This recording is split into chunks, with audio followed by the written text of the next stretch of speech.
Salut Eric, tout d'abord, comment vas-tu? Salut, bah écoute, ça va plutôt bien. Là, j'ai repris la course, j'ai touché un peu le ballon cette semaine, donc on verra pour quel match je pourrais être apte. Est-ce que la cicatrisation de ton ligament se déroule bien? Oui, voilà, c'est vrai qu'on travaille beaucoup avec les kinés et le docteur pour revenir au plus vite, essayer de pas faire d'erreur au niveau du timing pour pas revenir trop tôt. Donc c'est pour ça que c'est un travail de longue haleine. Est-ce que tu peux nous dire, Eric, à quoi ressemble une journée type en phase de récupération? C'est une journée compliquée, hein. On se lève plus tôt que le groupe.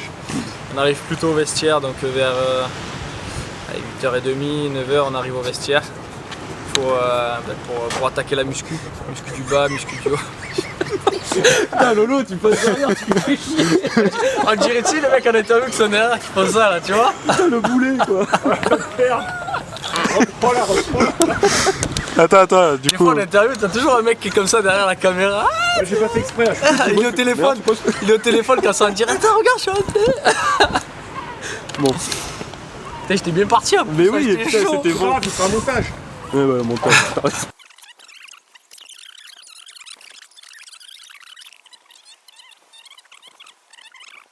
Eric, est-ce que tu peux nous décrire à quoi ressemble une journée type en phase de récupération?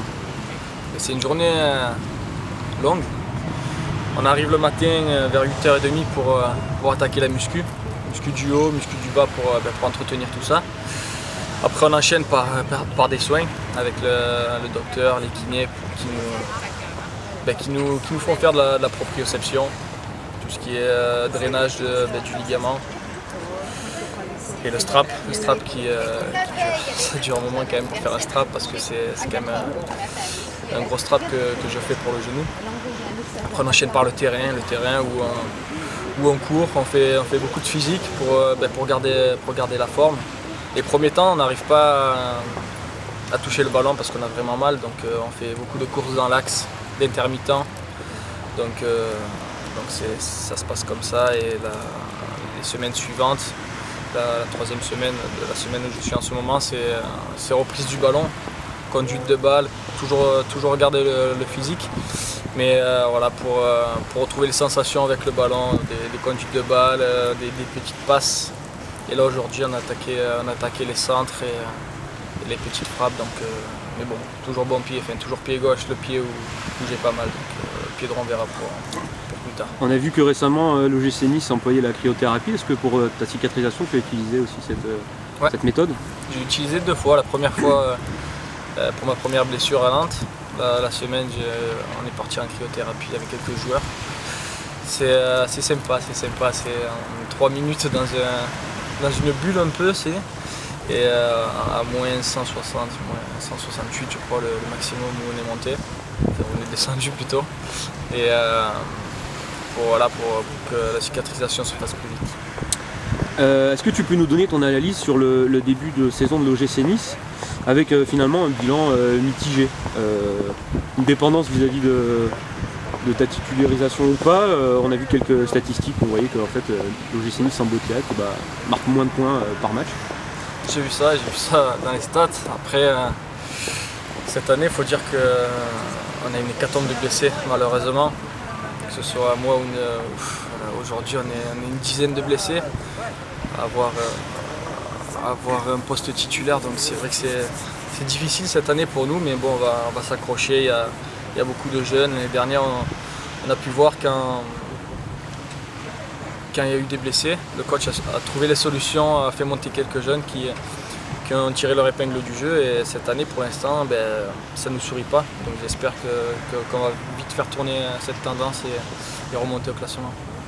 D'un point de vue plus personnel, vous pouvez considérer que l'année dernière tu étais à la porte de l'équipe de France en fin de saison. Là, ce début de saison un petit peu compliqué avec cette blessure au genou, est-ce que ça t'a affecté moralement ou bien au contraire, est-ce que cette blessure a encore renforcé davantage ton esprit qu'on connaît assez guerrier sur un terrain? Non, bien sûr, après c'est ma première blessure en professionnel, j'ai jamais été blessé, donc c'est tout nouveau pour moi, c'est tout nouveau, et voilà, c'est tellement nouveau que j'ai voulu reprendre trop vite et je me suis refait mal dessus. Donc maintenant on va prendre notre temps et revenir encore plus fort parce que voilà, j'ai vraiment fin de terrain en ce moment, donc j'espère retrouver mes sensations le plus vite possible. Eric, que peut-on te souhaiter pour cette deuxième partie de saison et cette fin d'année dans un avenir proche? Ben écoute, une aussi belle saison que l'année dernière, marquer quelques buts. Je pense pas arriver au même stade que la saison dernière puisque j'ai loupé pas mal de matchs déjà. Mais voilà, si j'arrive à être décisif pour mon club et à faire remonter au classement mon équipe, eh ben, c'est ça qu'il faut souhaiter. On t'a vu récemment sur les réseaux sociaux participer à de nombreuses activités au sein de différentes associations. Est-ce que tu peux nous les présenter? Ben, écoute, ouais, je suis parrain de 2 associations aujourd'hui. L'association Adrien, dont vous connaissez un peu tout le personnel, tous les bénévoles aussi qui font partie, parce qu'on a fait plusieurs interviews avec cette association, et l'association des gendarmes de cœur. Qui je suis rentré il n'y a pas très longtemps, ça fait un bon mois que je suis avec eux. J'ai été approché par Christophe Atia, qui est le président de cette association et qui m'a séduit par son discours, et j'ai rencontré les gendarmes, j'ai fait quelques photos avec eux, et c'est vrai que j'ai été touché par leur discours, ce qu'ils apportent justement à ces enfants-là. Est-ce que tu peux nous décrire la motivation, en fait, quelles actions fait cette association justement? Ben, c'est les enfants des gendarmes, qui sont touchés par des maladies, en fait, c'est ça.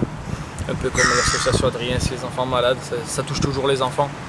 Donc moi, quand ça touche les enfants, ça me touche moi aussi, donc je suis toujours là pour.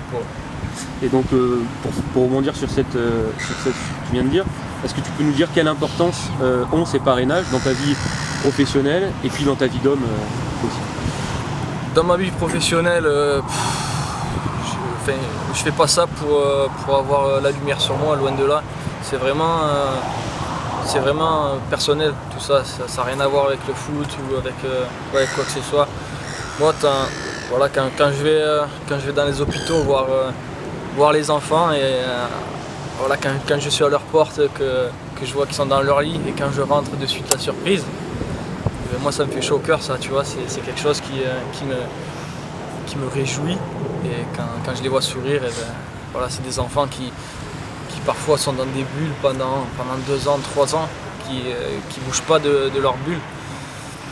Ben voilà, quand ils peuvent voir une personnalité qu'ils voient à la télé, qu'ils peuvent pas approcher, ben quand tu la vois de près, ben c'est que du bonheur pour eux, et donc moi ça me touche énormément ces choses-là. Merci beaucoup Eric, Je t'en c'est prie. quelques mots. Je t'en prie.